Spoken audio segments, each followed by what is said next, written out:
Good morning, I'm Deej Reardon. I'm helping the Chamber of Commerce interview our candidates for the hospital board this morning.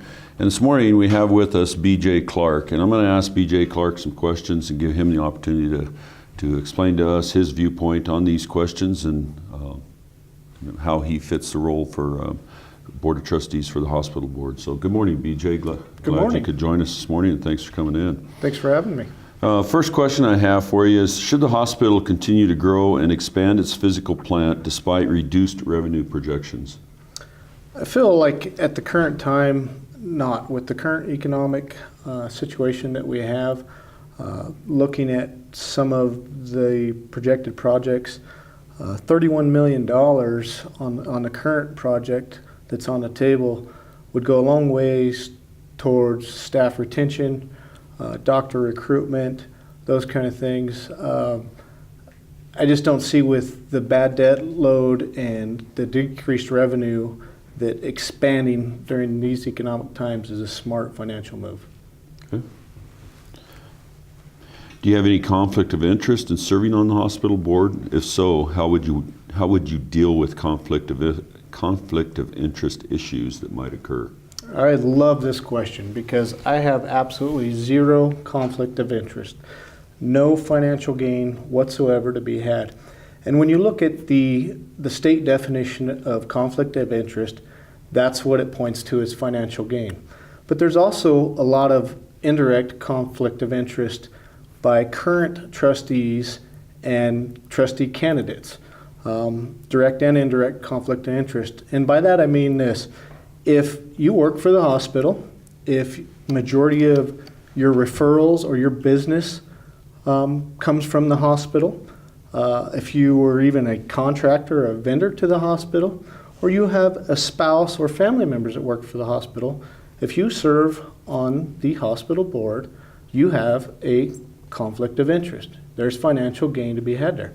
But there's also indirect conflict of interest by current trustees and possibly trustee candidates as well.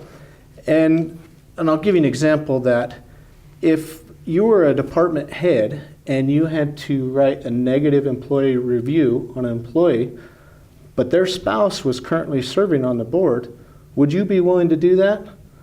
It puts you in an awful tough position. So there's conflict there as well. I have none of that. I'm not related to anybody that works for the hospital.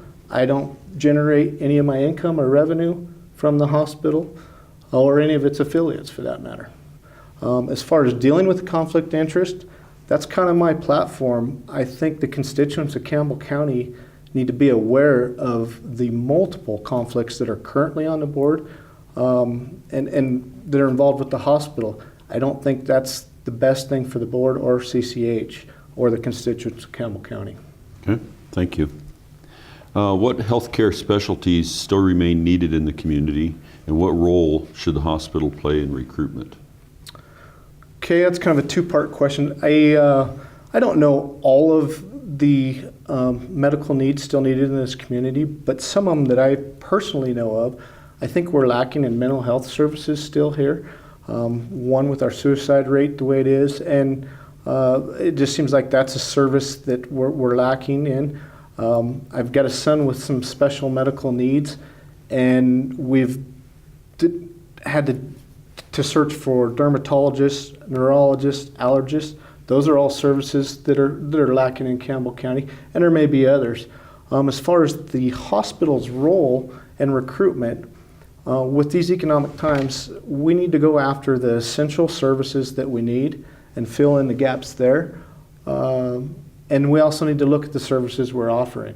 Are they essential? Are they profit generating? If they're not essential and they're not generating profit, then those probably need to be cut back. Okay. Do you support physicians working for the hospital directly? And please discuss your viewpoint on that. Okay. I do. And I also support free market, and I support physicians working, having their own private practice. I think the problem comes was when the hospital starts subsidizing doctors in their private practice, or and more often than not, when they're not only subsidizing them, but then that doctor in their private practice works for the hospital, but is also offering services that compete against hospital services.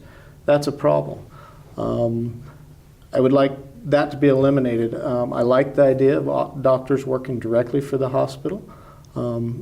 If they're going to have a private practice outside of the hospital, I think it needs to be limited to services that they don't offer at the hospital so that there's no direct competition. Okay. And how would you differentiate yourself from opposing candidates for this position? One of them that I've already alluded to is the conflict of interest thing. I hope constituents and voters educate themselves about the individual candidates and the current conflicts that are there. Some of the candidates have just flat out denied the conflicts that they currently have in other sources like the Gillette News record. And to me, that's an insult to the voters' intelligence. But more so than anything, I guess what differentiates me, I don't have a formal medical background. I do feel like I'm probably a little more attuned to what's going on in healthcare than maybe the average citizen because of the situation with my son and his special medical needs. But I'm there, my primary goal is to be an advocate for patient care, number one. Number two would be the rank and file staff of Campbell County Health. And then third and lastly would be administration. And so that's, I guess, how I would differentiate myself from the other candidates. Okay. Well, PJ, thank you very much for taking the time to come and talk to us this morning, and we wish you luck on your campaign. All right, well, thanks again for having me. You bet.